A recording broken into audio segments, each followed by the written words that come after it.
Bien, estamos ya en el último tramo de Entre Líneas y Daniel Rodríguez nos había prometido hablar a propósito de este nuevo encontronazo que se ha dado entre el oficialismo y la oposición a propósito de las penas para los menores infractores. A ver, Daniel.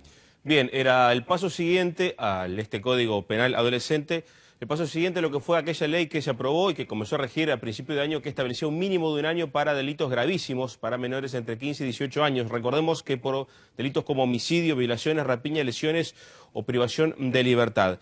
Este nuevo Código Penal Adolescente determina que los jueces podrán aplicar penas de hasta 10 años. Exactamente. Vamos a recordar, si te parece, en grandes líneas qué es lo que establece ese código. En grandes líneas, primero lo conceptual, mantiene el espíritu del Código de la Niñez y la Adolescencia, que los jueces deben buscar primero medidas socioeducativas para corregir la conducta del menor infractor y que lo último es aplicar penas de privación de libertad. No establece máximos y mínimos por delitos como pasa con el Código Penal. Recordemos que actualmente, el juez tiene la potestad de fijar una pena de hasta 5 años como es el máximo. El concepto de este nuevo Código Penal Adolescente que proyecta el gobierno y que ya remitió el Parlamento tiene, el mínimo de un año para delitos gravísimos y la posibilidad, como decíamos, de fijar un máximo de hasta 10 años. Pero ¿en qué circunstancias? Para delitos comunes hay límites temporales, como queda texto expreso, que puede ser de 1/6 de la pena que se le aplica a los mayores. En el caso de delitos gravísimos y si el menor ya tiene 15 años cumplidos, ese límite temporal se fija en 1/3, de ahí que se puede llegar, haciendo justamente la estimación, a los 10 años, ¿verdad? Cuando se trata de una pena que puede tener hasta 30 años de pena, justamente para el caso de los adultos, ¿verdad?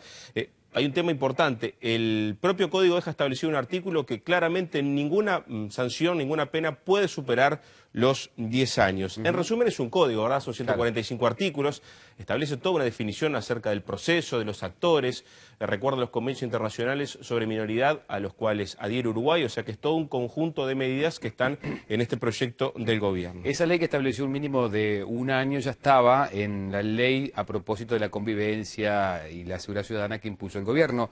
¿Hay datos sobre qué efecto tuvo?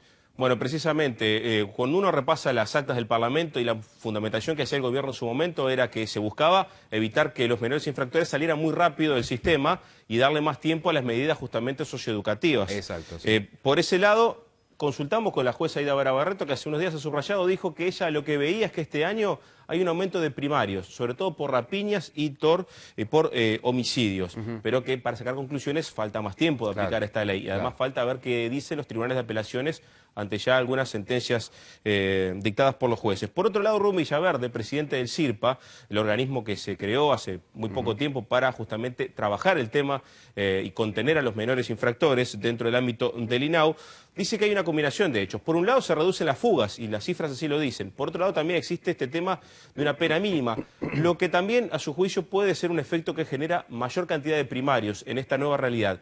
A lo que suma otros conceptos que son interesantes. Por ejemplo, habla de un aumento del reclutamiento posible de mayores hacia adolescentes para que estos cometan delitos. Y por otro lado dice que también hay una cuestión de consumismo, un impulso al delito por el ansia de tener algo a lo que no se accede. Nos ponía un ejemplo que hay gente que cae por robar championes de forma violenta. Hay gurises que caen adentro del CIRPA por robar championes de esa forma. Para poner un ejemplo gráfico de qué se trata esto. De alguna manera lo sobrevolaba Fernando, pero ¿qué cifras está manejando el CIRPA? Concretamente, de febrero a junio, ya con esta ley de mínima vigente, ingresaron 363 adolescentes, 214 primarios y 149 reincidentes. En febrero la relación fue 45-41 y en junio 52-33. Ahí se puede ver un poquito cómo se da este ingreso de menores infractores. ¿Qué otras cifras importan? Lo de las fugas. Este año 2 fugas netas. El año pasado 33 fugas netas según números del CIRPA, que actualmente tiene 590 internos y que proyecta de aquí a fin de año unos 700. Claro, y lo que es obvio, se decanta la conclusión es, menos fugas, penas mínimas y eventualmente más casos, se van a precisar más cupos. Y en ese sentido, ¿qué se está previendo? La proyección para este año de 440 camas, llegar a 650, con todas las obras ya previstas y definidas para este año.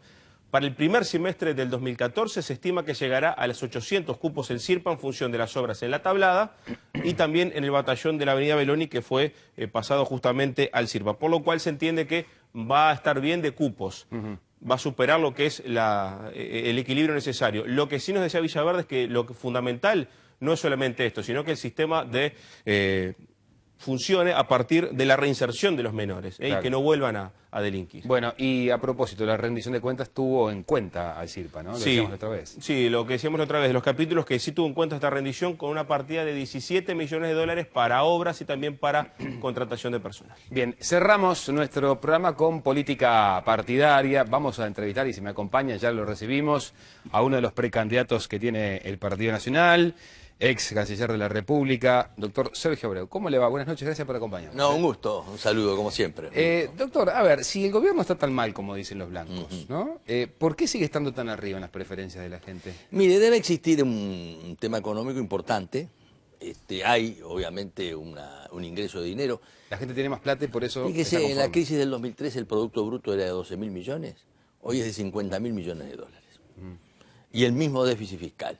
Es decir, que usted se da cuenta que un 3% de ese Producto Bruto, de 50.000, tiene un déficit y por tanto hay mucho dinero y este dinero generalmente está volcado a un asistencialismo político claramente definido, que tiene un fundamento compartible pero que está manejado en el tema del Mides y todo lo demás con un criterio mucho más político que de carácter social. ¿Va a ser difícil ganarles entonces?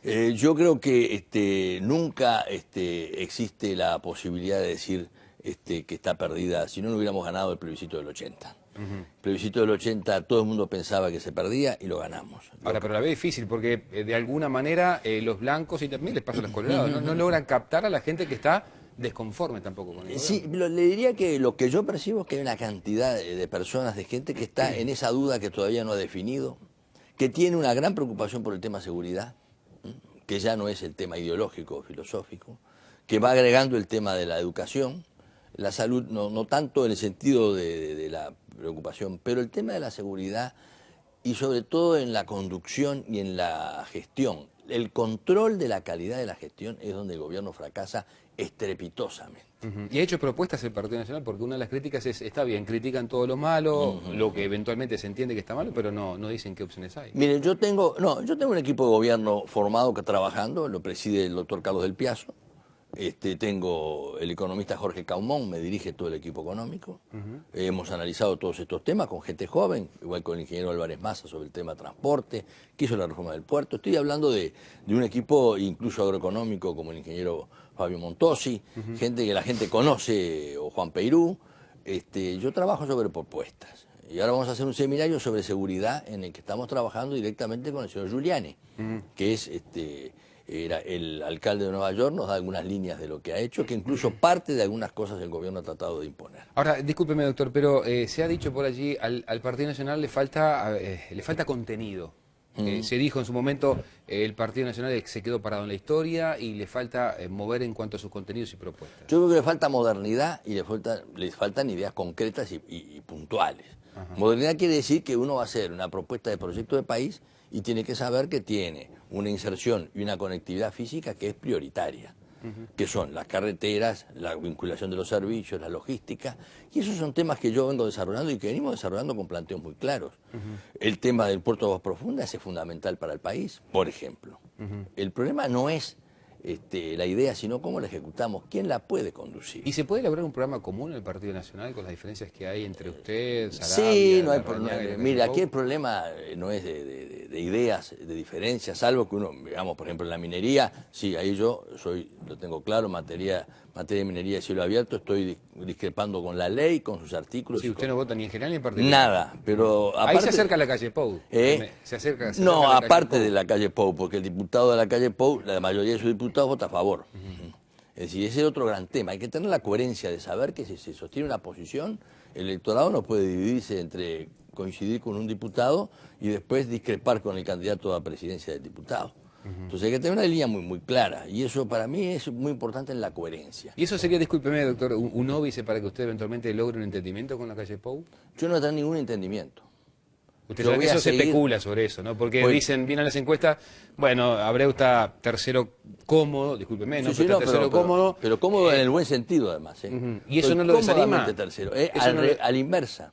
En todas las elecciones internas, desde que hay, el que iba primero en diciembre, con más del 50%, o en enero perdió por más del 15%.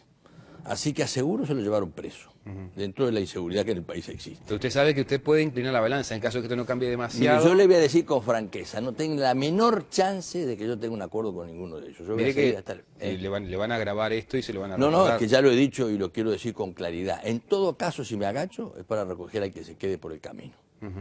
Pero acuerdos de ninguna naturaleza voy a seguir hasta el final, porque voy a darle a la gente, las 60 agrupaciones que hoy tengo, el respaldo suficiente como para saber que aquí no es el candidato que se baja atrás de un cargo, sino que el candidato está simplemente buscando un camino distinto. Y si no es usted, doctor, ¿cuál es el mejor candidato blanco para enfrentar a Tabaré Vázquez? Lo decide la gente. ¿Pero para usted?